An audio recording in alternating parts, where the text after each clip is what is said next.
WLNS is here for you with 6 News at 11.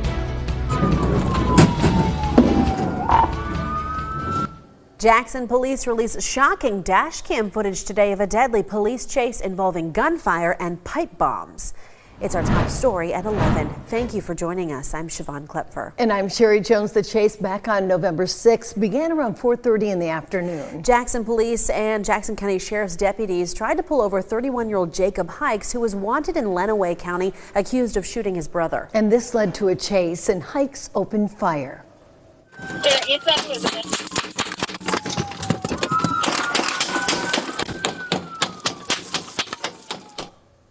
Now, at one point, officials say at least 70 bullets were fired in the span of 30 seconds. A sheriff's deputy was shot in the arm and torso. He was taken to a hospital and is recovering. Police say Hikes also started throwing explosive devices from his car.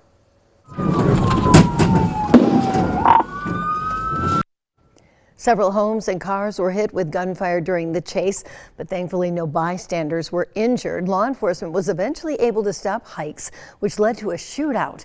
He was shot dead at the scene. The officers and deputies involved were put on leave while state police investigate the incident, which is standard practice with a police shooting.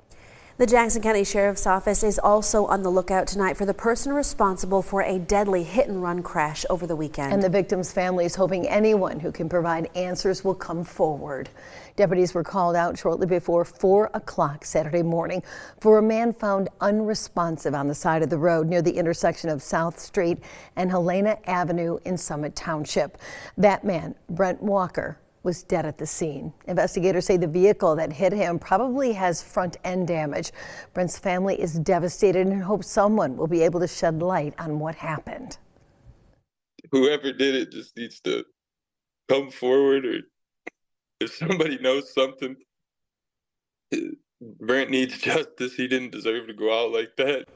The number for the Jackson County Sheriff's Office is on your screen. If you know anything about what could have happened to Brent Walker, please call in a tip.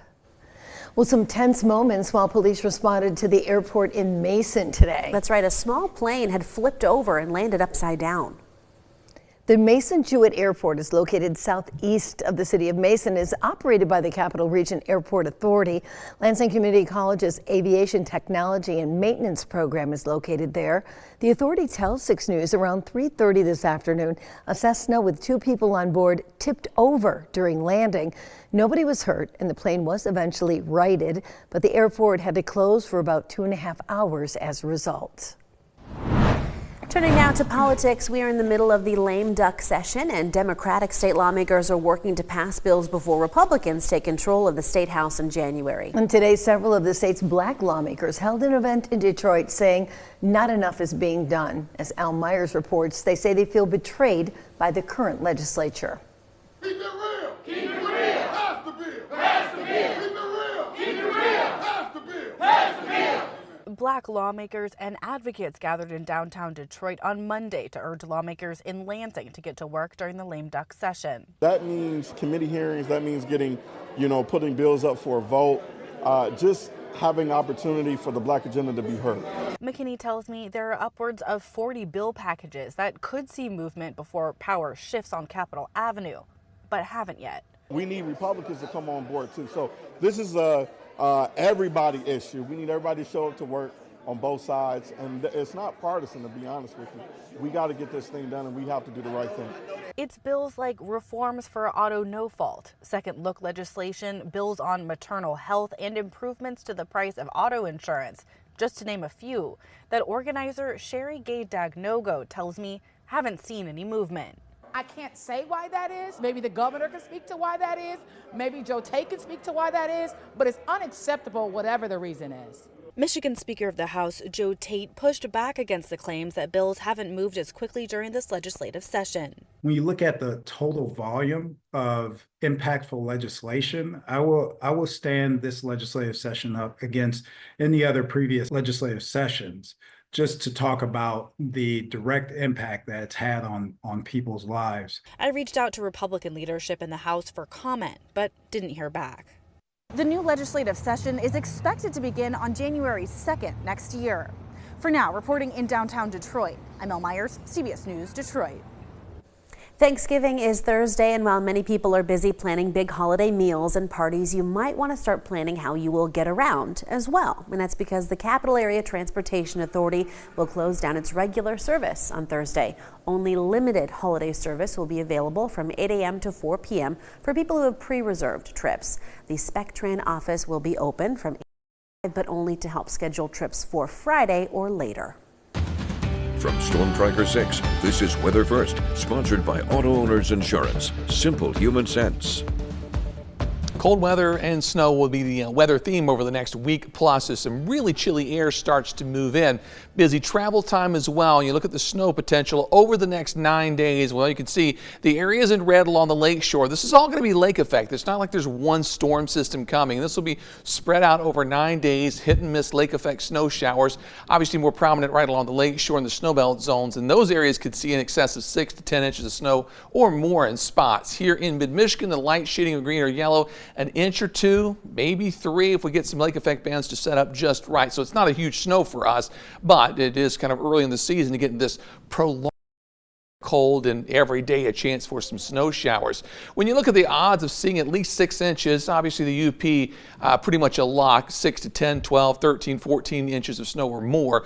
Then as you head further south, lesser amounts, but still pretty good chances along the lake shore. Here in mid-Michigan, would we see 6 inches of snow? The chance is less than 10%, so probably not. Our high temperature trend, we are in store for some cold weather, 30s for highs the next couple of days. Then we dip into the below freezing category, starting probably Thursday afternoon, but Friday, Saturday, Sunday, right through Tuesday and Wednesday of next week before we crack the freezing mark again late next week. Satellite radar shows a few leftover rain showers for us tonight. Too warm for anything frozen for tonight.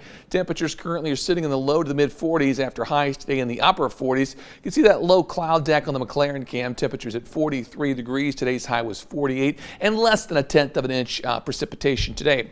In Grand Ledge tonight, we're starting to cool things off. We're down to 42 degrees after a high of 48. Only 200ths of an inch of rain, so also very, very light. Similar story on the Jackson cam. After a high of 50, we're down to 44 degrees. Today was close to 30 miles per hour, and those winds will be quite gusty for tomorrow as well. Tonight in Hillsdale, we're at 43 degrees after a high of 52, and now we've picked up 400ths of an inch of rain with some of those evening showers moving through.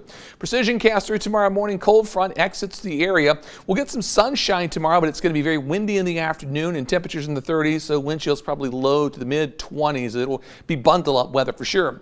As we move into Wednesday morning, storm system starts to get organized to our south. Some rain begins to break out. Now, if you're traveling into central sections of Indiana or Ohio, Wednesday night or into Thursday, there could be some slushy accumulation, few inches possible there, but it's just not going to come this far north, so no snow from that system. We just got to wait for the cold air to set up over the lake and begin to produce some lake effect snow showers.